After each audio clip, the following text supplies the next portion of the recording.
Posted by you/scaredycat1122. My 45F husband, 49M, of 23 years had an affair with a 20-year-old girl starting in 2020. I found out this year when his affair partner gave birth to twin boys in March. Obviously, we were going to divorce. We've been hashing things out since then. It's been a lengthy process due to some properties we own in common, and we needed to get an accountant because he used the shared account for his affair. Finally, things seemed to be getting close to the end when both my husband and the woman he cheated with were killed in a car crash. By some miracle, the twin babies were not harmed in the crash. Now they are orphaned and neither set of grandparents can take them in permanently. My husband's parents are both in assisted living, he had no siblings, and the only aunt who could take them refuses. She's been child-free her whole life.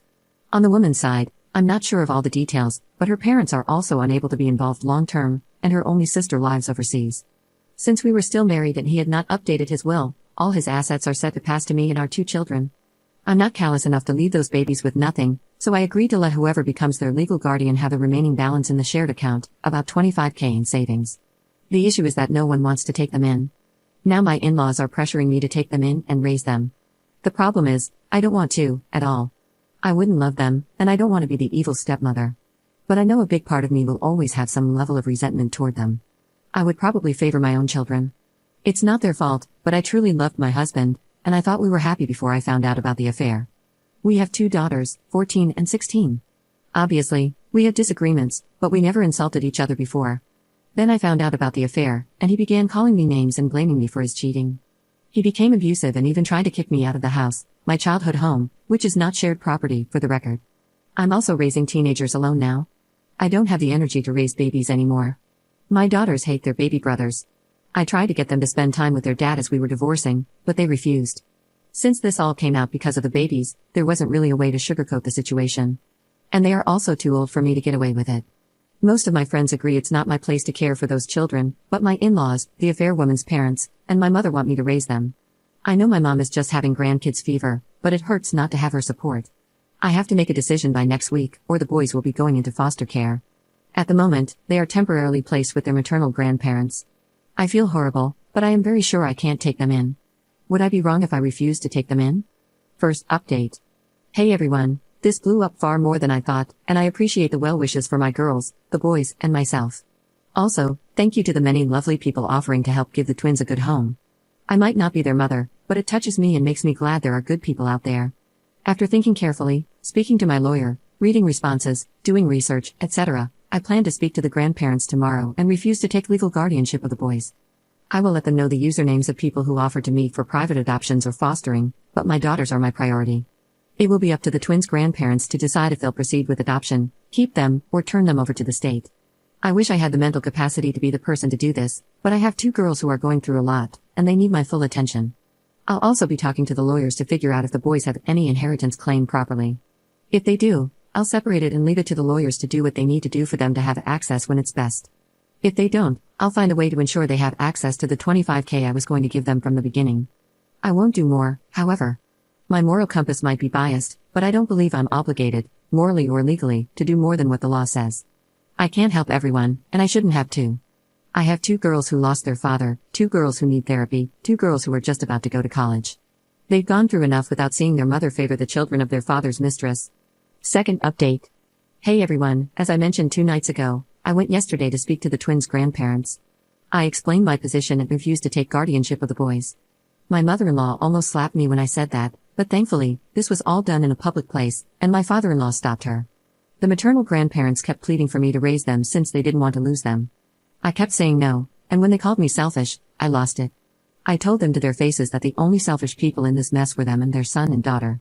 Their son, my husband, for cheating and then making the divorce hell for me and my girls. Their daughter because she was a WHRE, I used another word, who went after a married man twice her age. I told them if I heard from them again, I would request a cease and desist. I also informed my parents-in-law that they won't have access to my daughters for the foreseeable future. I'll explain why in a bit. We were at a restaurant, but I didn't stay for the meal. I also sent an email to my lawyer so he can ensure CPS and any agency involved in the welfare of the twins is aware that I'm not going to be their guardian or be involved. Then I sent an email to my in-laws with all the usernames and websites from people here on Reddit who have offered to do interviews for the twins' adoption. I won't be involved beyond this point, so please, as lovely as it is, I can't help you if you are interested in the boys. Yesterday was the end of my involvement. As for why my in-laws won't see my girls, I spoke to my daughters and decided to find out more about their thoughts before I went to meet the grandparents. My youngest refused to speak to me, which I found very out of character for her. My eldest then asked for just the two of us to talk. That's when she explained that my in-laws had been going on about how the girls need to get ready to go to public school instead of their private school and get jobs right out of high school, since I would have to provide the twins with private schooling and college money. Apparently, they were also told to start moving their stuff to share a room. My girls have separate rooms, since the twins need more space. This was not known to me, mostly because that would never happen. Apparently, my in-laws have been basically bullying the girls because the babies take priority. Yeah, that's not happening. I told the girls that their grandparents have no say in where they go to school, their college funds, or how the rooms are set in our house. I also said I do agree they could use a part-time job during college and maybe a scholarship, but their tuition will be paid. I told them not to blame the babies for the stupidity of the adults. They told me they understand, but they still don't want to interact with their brothers for now. That for now part gives me hope they'll get through things. For now, we're going to make some changes in the house. The girls and I both don't like that there's still an office space that my husband used. We're going to make it into a gaming room for all of us. I plan to take down some pictures that have my husband in them and put them in albums for the girls. We just want to make the house more ours. For those wondering why my girls want nothing to do with their father, my daughters were the ones who discovered the affair and told me when my husband took them to meet the twins at the hospital. He had asked them to keep it a secret, but my girls told me. After that, my husband began treating them horribly too. He burned all bridges with the girls. Third update. I spoke to a lawyer on Monday. The boys have no inheritance claim until a DNA test is done. After that, their only claim will be against my in-laws. The shared account is not considered my husband's individual property, so it's mine. The same goes for the lake house. Since he had a personal savings account and a life insurance policy, which went to his parents, that will be the only thing the boys could claim. Obviously, this could change if it goes to trial, but the lawyer told me that with how little my husband left my girls and me, there's very little chance a judge will demand our assets. The lawyer also recommended that I completely end the idea of sharing any money with the boys. That could be used against me to claim I'm taking financial responsibility for them and should be considered their guardian. I'm dividing the money from the shared account for my daughter's college tuition.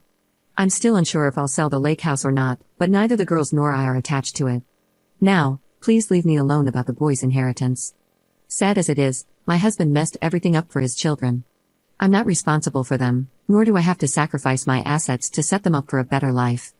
Fourth update. There's some good news and some annoying news. The good news is that the boys were safely retrieved by CPS from their maternal grandparents, and will be placed in foster care until a permanent arrangement is made. I found out when it happened because their grandparents, and my mother, came to scream at me at work. In all honesty, I'm glad this happened at work and not at home. It's made me consider moving, as I don't want my daughters exposed to any of this. An annoyance I had soon after was getting a call about my inquiries into fostering and adopting. Apparently, my information was sent to CPS as someone interested in fostering the twins and eventually adopting. I immediately explained the situation between the grandparents and me, and the operator was speechless at first. She apologized for the situation and told me she would make sure I wasn't bothered about the process. I also got served this morning.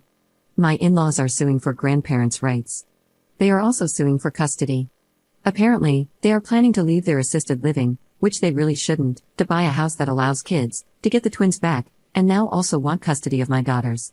My personal lawyer immediately gave me some instructions I won't share to safeguard myself and my daughters from some risks during a possible custody battle.